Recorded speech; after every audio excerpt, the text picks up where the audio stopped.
Top Mooner Tachi, konnichiwa, Top Monde Sensei desu. Salut les Top Mondeurs, c'est le professeur Top Monde. Bon alors aujourd'hui ça va être une mini vidéo pour clore la dernière que j'ai faite sur le jour de l'an au Japon. On m'a beaucoup demandé si je parlais japonais et effectivement oui je le parle. Et donc je vais juste vous apprendre les phrases les plus utilisées pour la période du jour de l'an ici au Japon.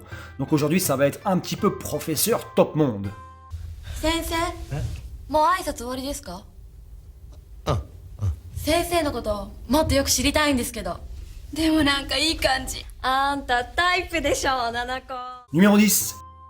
Nengajo, qui veut dire carte du nouvel an. Et ouais, un mot très important parce que les japonais en sont fans et en écrivent des tonnes chaque année. Numéro 9.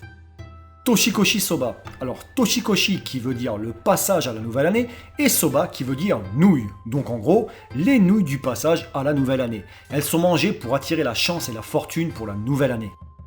Numéro 8. Joya no Kane. Alors Joya qui veut dire soir du 31 décembre et Kane qui veut dire cloche. Et donc ça veut dire la cloche du soir du 31 décembre.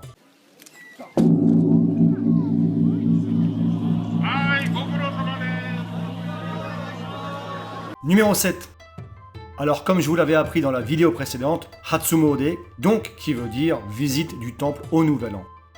Numéro 6. Osechi Ryori. Alors ça aussi on l'a vu, c'est la fameuse bouffe du 1er janvier au matin. Donc Osechi en gros ça veut dire nouvel an et Ryori ça veut dire cuisine, donc cuisine du nouvel an. Numéro 5.